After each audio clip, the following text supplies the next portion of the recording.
Okay, Shavuot Tov. Today's daf is daf Lamed Vav, and we're holding actually in the bottom of daf Lamed Hayim Beis at the Gufa, about 6 lines up from the bottom. Okay, Gufa Amar Yehuda Amar Shmuel V'chein Amar Yitzchak Amar Yechanan Shemen Zayis Mevarchen Al Bar Pri'etz. Shemen Zayis, one would drink a glass of olive oil, he makes a bar pri'etz on it. So the Gemara asks, Hey Chidami, what's it talking about? What's the case?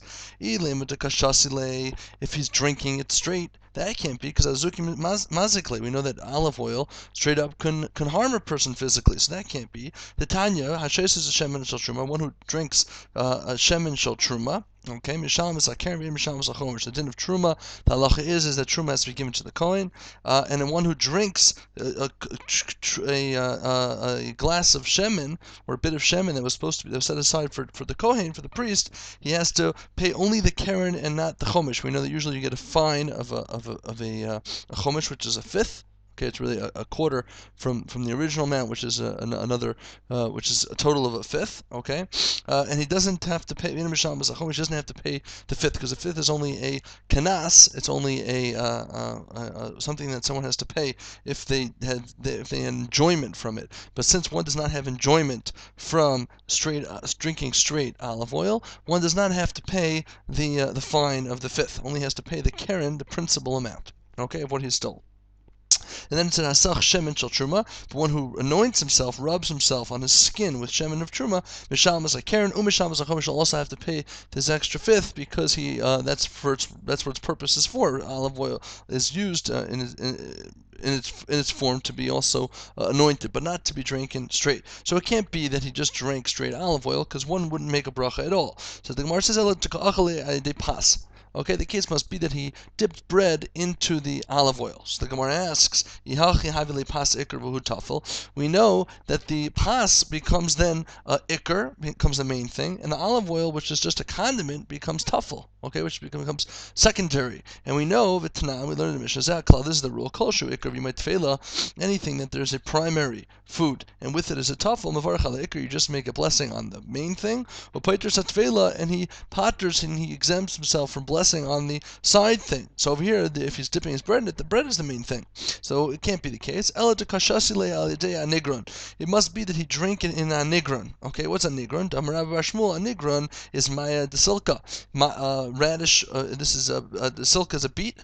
Okay, where one cooks a soup, some sort of concoction with the beet being cooked into the water, and therefore, and ansigron is maya dekulashaki, is some sort of vegetable soup with many vegetables mixed into it and cooked together.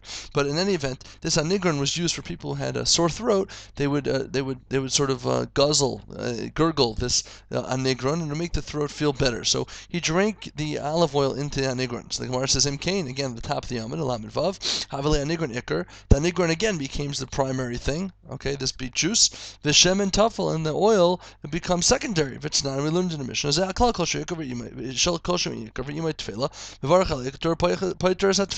could it be? The case can't be then, in fact, talking about that he ate the olive oil in this case, in this sense, that he put the olive oil into this, because then again the same problem. It would be tafel to the anigron, right? So Gemara says, where his throat was throating him. The Tanya one whose throat is hurting him. He can't lechatchila just take olive oil and put it in his mouth and gurgle it, because that looks like refuah, and refuah is asur on Shabbos. Even things that look like refuah, because one might think that you're permitted to, or he himself might come to crush, to grind the ingredients to create this refuah. He could take a lot of oil and put it into that nigron, and then he could swallow it, and before he swallows it, he just gurgles a little bit, and therefore it doesn't look like his intent is for refuah. So Gemara says, in that case, he makes a borei peri ha'etz, right? That's what he said. In this case, we make a bar prius. Says the Gemara Pshita. Of course, he would make a bar prius in that case, right? He's just having an excuse of eating. It's a regular bar prius. The Gemara says no. I would think since he's having his real purpose is to feel better for a fuah, then therefore he shouldn't make a blessing at all. Kamash malan kivin disle hanami. Since he's getting enjoyment from it as he's gurgling it in his mouth, by bruche, it still needs a bracha. Okay, and that's what the Gemara is going to come out, that he's going to need a bracha. So now the Gemara asks, Kimcha dechiti, what about flour of wheat? Okay, so we have a wheat flour. Now, just straight flour. There's a discussion amongst the commentaries whether it's plain wheat flour he's going to eat or it's toasted. But in any event, it's not yet baked into bread or anything like that. So Rabbi Yehuda says, Bari Priyadama, this flour, if you eat it, is a Bari Priyadama. Rav Nachman Amar Shahakal Niyeh B'dvar, he makes a Shahakal. Okay, so Amalei Rav Nachman turned to Rava and said, "You're saying that you say Shahakal. You don't say that so quick. Let typical Rabbi Yehuda. Don't argue with Rabbi Yehuda, who says it's Adama, because Rav Yochanan and Shmuel, Kaimei Kavasir, Rav Yochanan and Shmuel actually agree with him that you would make an Adama. Okay, then Rav Yehuda Amar Shmuel, Rav Yehuda said Shmuel, V'chein Rav Yitzchak Amar Rav Yochanan, Shemen Zayis Mevarchan Allah Bar Priyas, like we said, one who would eat Shemen Zayis, he makes a bar prietz.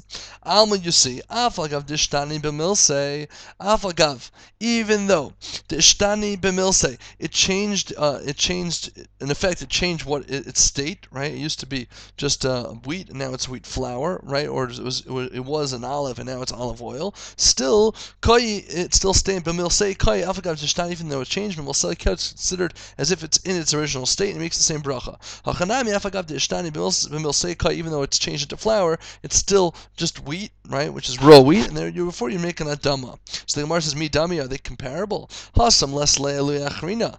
In the case of the olive oil, it has no ability to go higher in state. Meaning the purpose of olives is olive oil, right? Olive oil is a higher state than olives. So therefore, you stay with the bar prietz, and you can't change it to anything else, right? Hacha is le'elu. Over here, there is a higher state, and maybe you should just make a shahakal. Right? Shahakal is a lesson given on things that would be in this in-between state where it's not anymore just plain wheat, and it's not yet bread, where it's on its way towards bread, but it's not its final state to be just flour. So therefore, maybe you should make a shahakal. So the Gemara says, Hacha isle alu achrina, but pass with bread. Says the Gemara, wait a minute, isle alu achrina, just because it has another higher state that it could turn into, let me varachina ala bar priyadama, we wouldn't make an adama.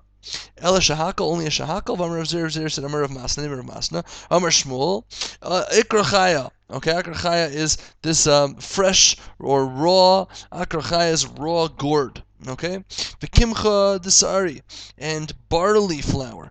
The halacha is mevarchinan alayu shahakal imidvar. One makes a shahakal on them.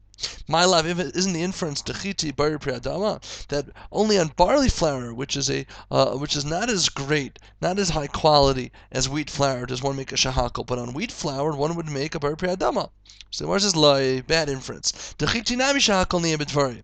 Okay, the wheat is also going to be shahakal. Says the Gemara, "V'lishman dechiti." If the wheat flour, which is of a higher status, of a higher state, a higher quality, you would make an adama, right? So if a kol shekin desiri, why did you just say that? Of course, you would make on barley, you'd make an adama. So the Gemara says no. Yesh min desiri dechiti. If you would say dechiti, okay, just the wheat flour. Have I mean? I would think hanami dechiti. I will tasari on the barley flour. You shouldn't make a bracha at all because it's not such a high quality thing. Kamash malan that you do make a bracha. Says the Gemara, the first wide line. Why would I think that you wouldn't make a bracha? Omigar mi melach umizamis. Is it worse than salt, plain salt, or brine? The Tanan we learned in the Mishnah, ala melech v'alazamis, on salt or brine, or shahakal niyabidvari. One says it's shahakal. So why would it be my havamina? Why would you think that you wouldn't make a bracha at all on flour made out of barley? So the Gemara says, I would think melech v'zamis of an inish t'shadi lepume, because it happens that people take it and they'll throw it in their mouth. They'll take a little bit of brine, they'll taste it in their mouth, and therefore they make a bracha because it has some edibility to it. It's sort of edible. But the barley flour, not only is it not so good to eat, it's bad for stomach. It could create intestinal problems. Right? Shouldn't make a bracha on it at all. Since one gets enjoyment from it, even though at the time he's eating it, he's going to get enjoyment from it. It needs a bracha. And the commentaries point out that this is a bit different than the case of the shemen zayis, olive oil, because over here people can eat barley flour. I mean, it has health benefits. It just also creates the side effects of the stomach problems, the kukiani, right? Versus olive oil, which is just bad for you entirely. Okay, so we are talking about now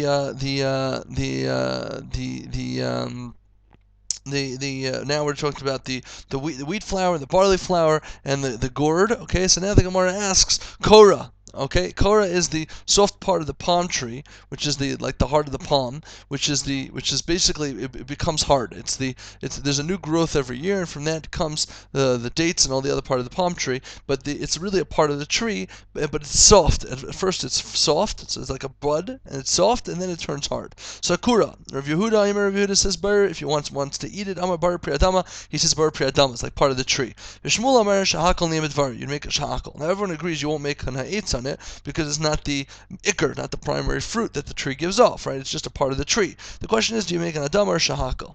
Okay, Rav Yehuda Amar bar priyadama, because perihu, it still has a din of a fruit, not necessarily a fruit. It's not an eitz, but fruit in the sense that it's edible. Shmuel Amar shahakal ni'amidvar hayol v'seif l'hakshis, because it just wait a month or two and it'll become hard as the wood itself, and you won't be able to eat it. So Amalei Shmuel Rav Yehuda, Shmuel told Rav Yehuda, Shinina, sharp one, which is a reference to how smart he was. He was his Talmud, and he used to often refer to him as a sharp one. Kivasech Mistavra, your opinion makes sense. Daha, it's known, radishes, Tsofa lahakshas. We know that a radish, when it's planted in the ground, its end, it becomes very hard. If you leave a radish, you don't pick it, it'll become super hard like wood, okay?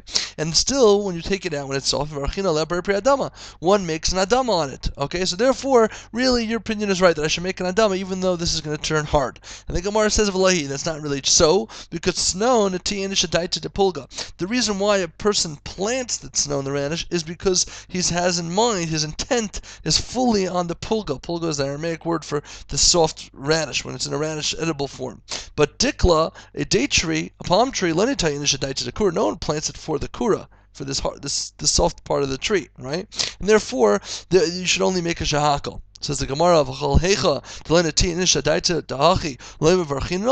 you're telling me now that it's all dependent on one's kavana, one's intent, and if one didn't have the right intention, that he planted it for that, he wouldn't make a bracha on it, and therefore you should make a shahakal. Wait a minute, tzlaf, the caper bush, the famous caper bush, people planted for the sprouts, the berries, okay? But we learned in the Mishnah, Alminin Nitzba, times and Nitzba is a word synonymous with a caper bush. Ala'alin, on the leaves, Valatamaris, and on the date-like growths. Oimer Bayer Priadama, one says an Adama. Valavyonos, Valakafrisin, on the Avyonos means rocks, but it really means the berries, it's fruit. Valakafrisin, and the husks. Oimer Bayer Prias, one says a Bayer Priates. So you see, you make an Adama. Rav Nachman Yitzchak, no, Tzlaf, Nitay Inish, Adaite Deshusa. When one plants a caper bush, okay, he has in mind to eat anything that sprouts from it, and therefore you'd make an adama even on parts which are not the ikar fruit. But dikla, the palm tree, no one will plant it for the kura. Therefore, if you want to eat the kura, you should really make a shahakal. And the Gemara completes itself and finishes. It says, the Afagav, the Kalse Shmuel or Rav Yehuda, even though Shmuel praised Rav Yehuda by saying Shinina, the opinion, it seems to be like you from the radish. Hilchas Shmuel, Allah is still like Shmuel, that we would make a shahakal. Okay, two dots. Rav Yehuda Marav. Rav Yehuda said Marav. We said before, tzlaf. Now this caper bush. What about tzlaf shel arla b'chutzlaretz? Now, we know arla, the din of arla is the tree. The first 3 years is forbidden to eat. The 4th year is neta ravai, or we had a discussion of neta ravai or keren ravai. Keren ravai has to be brought to the Beis HaMikdash and eaten or redeemed, right? And then onwards. So the Gemara says tzlaf shel arla b'chutzlaretz. Now, what about a caper bush of arla, the first 3 years, that's in chutzlaretz, it's outside of Israel, where it's only rabbinic, okay? So he says, Zoyrik is avyonos, you have to throw away the berries themselves because that's within the first 3 years. But va'yichos you could eat the husks. So the Gemara says, wait a minute, Lamem, are you coming to tell me that avyonos peri, v'kafrisin la peri, that only the berries are considered fruits, and they were to be forbidden because of the din of arla, but the husks will not be forbidden because they're not fruits? They're not considered the primary purpose of the fruit of the tree. For a minute, I'll ask you a question from Rabrisa. It says, Amini nitzba, on kinds of nitzba, like we said, Ala alim, vala tamarais, amar bar priadama, vala avyonos, vala kafrisin, on the husks, one says a bar priates. So how could it be? Is it a fruit or is it part of the fruit? Is it not part of the fruit? So Mar says no. That quote of Yehuda Marav, he holds Hu Damar Rabbi Akiva. His opinion is like Rabbi Akiva. It's now we learned in the Mishnah. Relezer Omer Relezer says Slaf mit aser tamaros v'avyonos v'kafrisin. That slaf, one has to give meiser, one has to tithe the tamaros, the date-like outgrowths, the avyonos, the berries themselves, the kafrisin, and the husks. And Rabbi Akiva says aim is aser el avyonos bavad. One only has to give meiser, the tithes, and one gives to the Meiser Ani or the Trumas Mai, the Meiser that goes to the Levium, right? One only has to give this on the berries themselves. He doesn't have to actually separate the other stuff for tithing. Bilvad Shehu Pri, as long as it's a Pri, right? Bilvad Shehu Pri.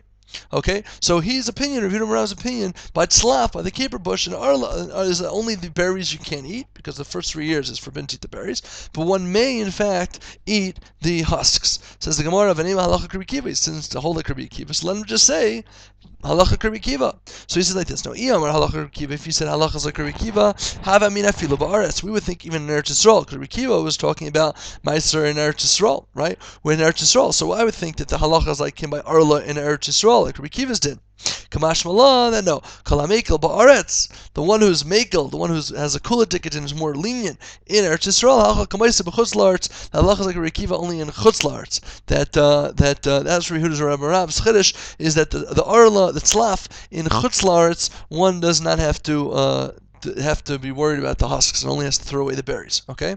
Havabaretz low. So it says the Gemara, just for the sake of clarity, which the Gemara is always very concerned about, that the rabbis should teach in a way that's quick and easy for the students to remember. They didn't have ability to write it down in those days. So for the sake of clarity, why didn't he just say halacha Rabbi Akiva and chutzlars? Halacha Rabbi Akiva and chutzlars. No one would get confused.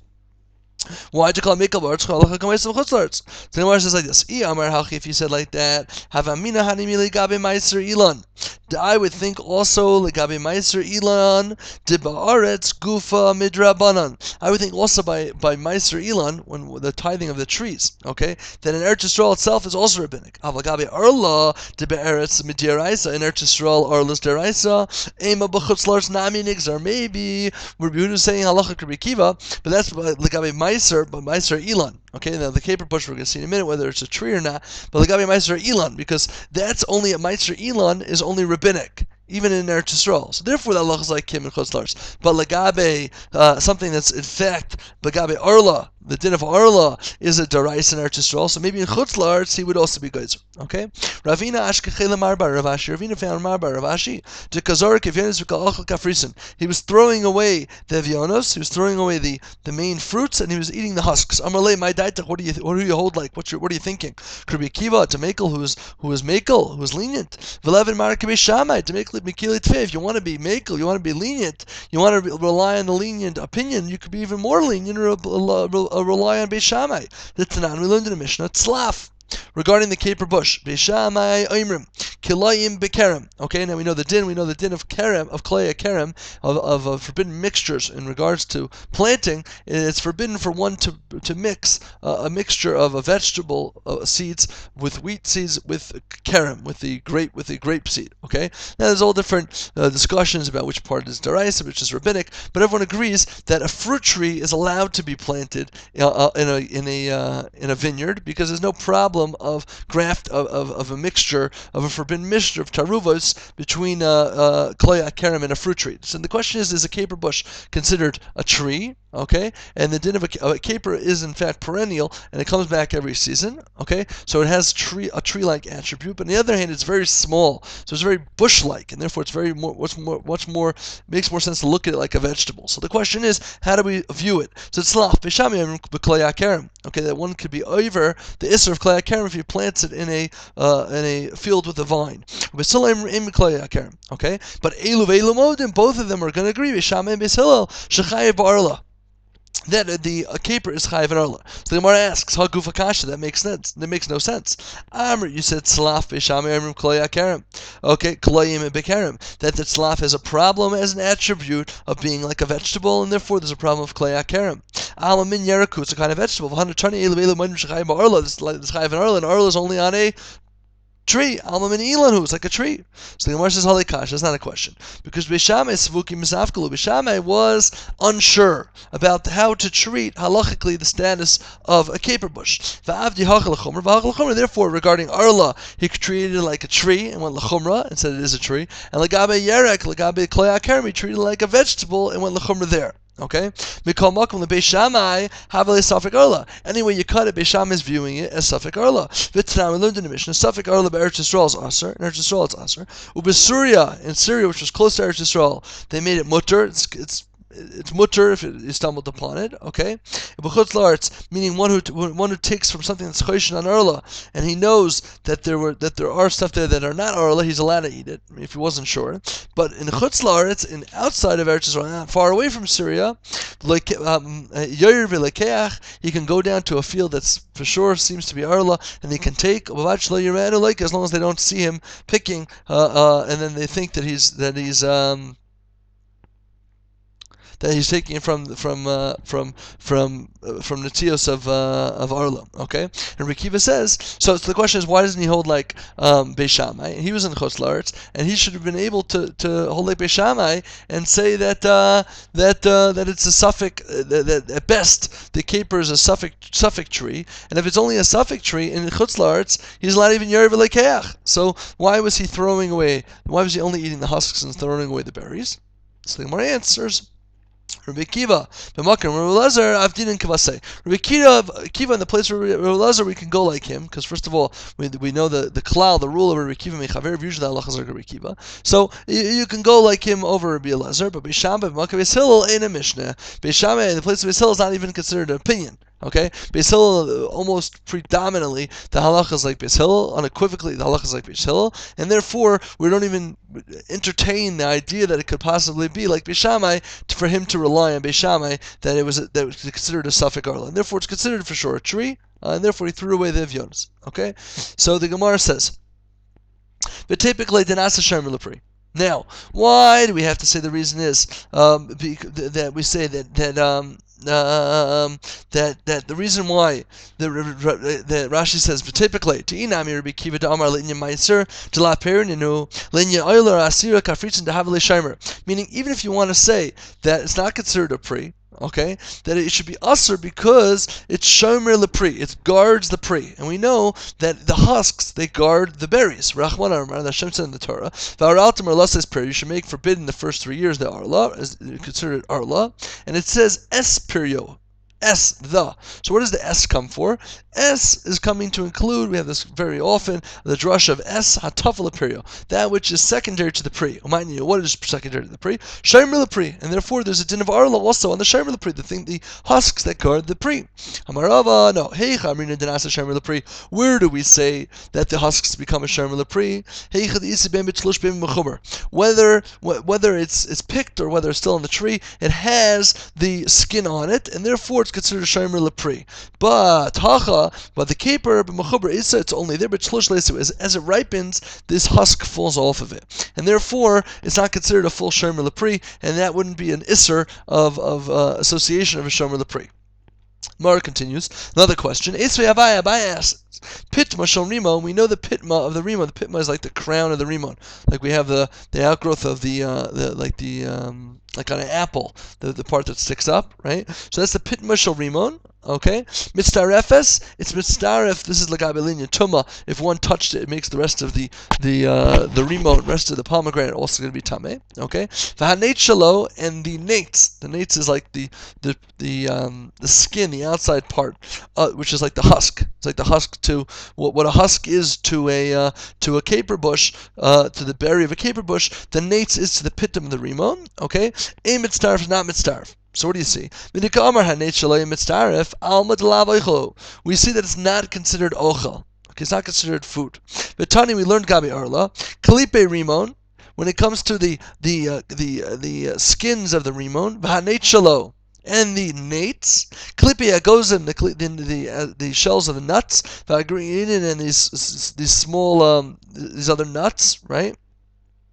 Chayav Arla, all Chayav and Arla. So what do you see? You see clearly that the nates is Chayav and Arla, even though it's not considered a fruit, right? That's what it says. Aim it starf. It's not considered. Oh, it's not part of the edible part of the fruit. So we must give another answer because that's not going to work over here. Because the fact that it's not edible, the fact that you don't have it there when it's mechuber or when it's betulish is not going to be a defining reason. Okay, so Elamarava, Heicha Amrina, Danas L'Shomer Lepri. When do we say that it becomes a Shomer Lepri, an effective guarding of the Pri? Heicha D'Isa B'Shas Gemar Pira. If it's there at the end of the fruit.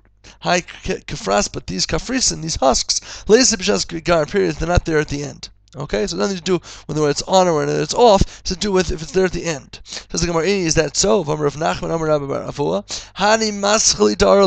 Okay, these are these unripe dates. Asiri, they're asr. Okay, the maschali are the skins of these dates, these unripe dates. They're the skins of them. Okay, and they're considered shomer lepri. Okay, and now what's the din of these? So the Gemara says, when are they there guarding the fruit? When it's in its kufra state, when it's still not ripe, and still you see that it's considered shomer lepri, even though it falls off at a later date. It's not there at the end of the ripening of the date. So Rav Nachman says like Rav Yossi. The Gemara says Rav Nachman holds like Rav Yossi that the Tanam learns in the Mishnah of Yossi Omer, Smadar Aser Mipnei Pri. Smadar is the unripe grapes are aser, okay, once they fall from the perach, okay, and they're called smadar, right? And they're the unripe grapes, and they're aser. They have a din arla on them, even though they're not yet ripe. So the fact so this is the opinion. So he says Rav Nachman holds like Rav Yossi because Rav Yossi says the smadar, the unripe grapes, have a din of arla and they're aser mipnei pri because they're pri, even though they're not ripe. So effectively, the whole concept of what we're saying now is that it has to be a shomer. Lepri is like Rav Yossi because Rav Yossi holds it a pri, a real fruit of a tree, even though it's not yet ripe. Rabbanan argue, and therefore, if like we hold it, like the Rabbanan, that it's not yet a pri, therefore it's not considered shomer lepri if it falls off later. Says the Gemara Maskler of Siman Arda asked, Ubishari ilane mi pligi Rabbanan aleh. When it comes to other trees, would the Rabbanan argue about Tanami Lind in the Mishnah Meimasai in Kaitzis Ilanos B'Shvius? From when is it forbidden for one to cut the to cut the trees on Shvius? Now we know the din of Shvius is that the 7th year you have to allow your fruits to grow and your produce to grow, and everyone could come and pick it. Okay, everything becomes private property. Now the din is that a fruit tree is usher to cut down. It's always usher to cut down a fruit tree. There's certain exceptions. One of the exceptions is if the fruit tree is more valuable, the wood of the fruit tree is more valuable with being cut down than it is remaining a tree, okay, one would be allowed to cut it. Now, the din is on Shemitah is that the pasuk effectively says you have to allow your things to grow and to be hefker. So if you cut down the tree, you're not allowing the unripe fruit to now become ripe so that people could come and eat it. Okay, so the Gemara asks, from when is one not allowed to cut down from what part of the growth of the tree, of the fruits of the tree, what stage in the growth is also to cut down Shvius? Mishami says, as soon as they sprout, and therefore they have potential to already become a fruit, also to cut the tree.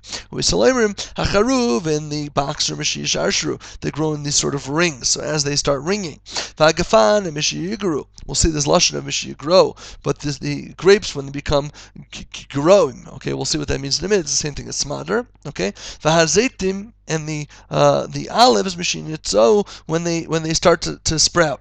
When they get their nates, okay, this is when they get their shell on them. Visharkilonis, the rest of the trees Mishiatziu when they grow, when they as soon as they sprout. Ravasi said, Hu boser, hu garua, hu pulalavan. Okay, what stage is garua? This is mishiyigro. That is the same stage as boser. He says the unripe, and the same stage as pulalavan, the white bean. So the Gemara says, wait a minute, pulalavan salakadaitach. Referring to a pula lavan? We're talking about grapes, not beans. Alaima shiure, shiro kapula lavan. It's shear is like the pula lavan. So the man shamalei damer boser in smader. Who is the one who said that boser is going to be the smader? The earlier stage is not Rabbanan. That's the Rabbanan, like we said before. But Katani we learned. They agree that as soon as it sprouts. When do we consider to be considered Shomer Pri? A new definition. When we remove this husk, if the fruit is going to die. Here, if you remove the husk, the caper berry is not going to die. But if you remove it from the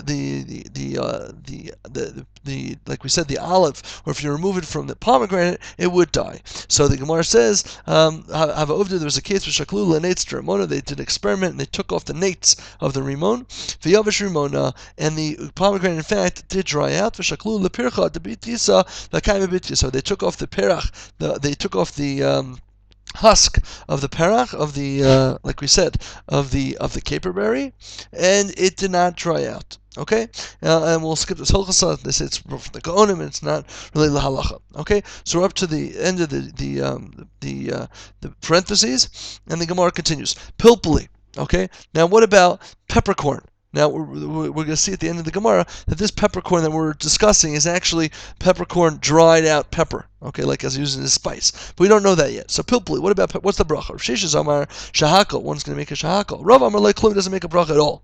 Why is that? V'yaz the Rav l'tamei, Rav is going to go according to his reasoning. Damar Rava kas palpuli, if one chewed pepper b'yom dekapuri on Yom Kippur, putter is going to be putter completely. And kas zangvila, if you chewed ginger b'yom dekapuri on Yom Kippur, putter is going to be putter. Why? Because he considers it to be inedible. And therefore, since it's not edible, one who eats is not going to make a bracha at all. So the Gemara says, Meisvei, I'll ask you a question. Said, Mimash, the pasuk says, one has to make the first 3 years arla of his fruits. And Yodea, don't I not know she'etz meichel, that we're talking about a fruit tree. So what does the pasuk say? Lamatam lemer eitz meichel, a fruit tree. Lahavi eitz, to include a special kind of tree. An eitz, a tree, shetam eitz pir yeshava, that the tree and the fruit of the tree, meaning the etzem tree itself, the bark of the wood of the tree, is the same taste as the fruit. And what is that? That pilpul, and that is the peppercorn. To teach you pilpul chayiv ba'arla is going to be chayiv in arla. Also to teach you Eretz Yisrael chasar klum, Eretz Yisrael, the land of Israel, is not missing anything. Shenemer Eretz Asher, the pasuk says it's a land Asher loy b'miskenos toicha balechem loy sechsar kol ba, not missing anything. So what do you see? You see that it in fact is considered, it's chayiv in arla, and it is considered a fruit. It has a taste, right? So why did he say make no bracha? So then what's like kasha? Haber tifta b'yavishta, if it's still moist and it has a moisture and has a kick in it, therefore it's going to be considered a fruit and have chiv and arla. If it's dried out, once it's dried out, it becomes like pepper, becomes like a spice, and it's not edible in and of its own. So Amrile, they said, Amrile Rabbanan the Mereimar, Ka zingvila b'yom kippuri pater. We said if one chews the zingvila, the ginger, he's pater. V'amar Rava said, Hi himlisa. This himlisa, Da'asmi be Hundai, okay? This himlasa that came from the place of Hundai, which is the land of the Hindus, which Rashi says is from Ethiopia, but some say it's also actually the land of Hindus like India, as we know now. Okay, this himlasa was some sort of concoction that had in it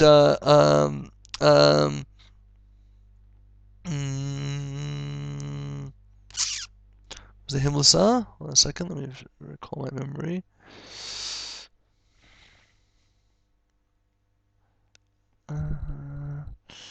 Yeah, it's some sort of ginger concoction that made it with ginger. One makes a bar pri adam on it. So is it a bar pri adam or is it no bracha? The Moshe is like kasha. Haber tif dabiyavish, the same answer if it's moist or if it's dried out.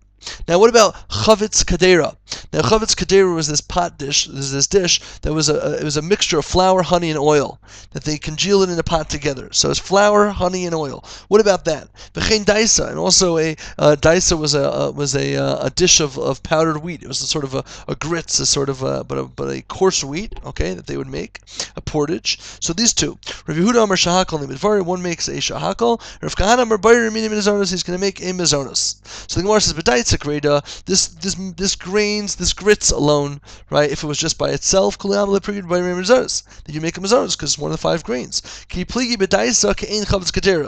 it's daisa that's like chavetz kadera, that's why it's together. Now, chavetz kadera, we said, is a mixture of the flour, honey, and oil. So if it's like chavetz kadera, what does that mean? If it has a lot of honey in it, Okay, if it's like there, so Rehuda says shahakol because duf sheikar. He says the honey is the main reason why you're eating it. You just have wheat in there, just to sort of keep it together. But it's not. That's not the main purpose. The main purpose is the honey. And Rav Kahana says baramin and mizoros. Savar smeda ikar. He says the wheat is the main purpose. Amar Rav Yosef says the kavaseder Rav Kahana mistavra. Rav Kahana makes the most sense over here to Rav Shmuel because Rav Shmuel Damar Tavaya, both of them said together kol sheyesh boy michamishes haminin, anything that has the 5 grains, wheat, barley, spelt, oats, and rye, one of the 5 grains of the Torah. We make a mazonos on it. So therefore, even if the devash is going to be the ikr, he's going to say that no, automatically the kemach, the wheat part of it becomes the ikr because that is the din of Rav and Shmuel, and anything that has in it at all, one's going to make a bar meaning mazonos.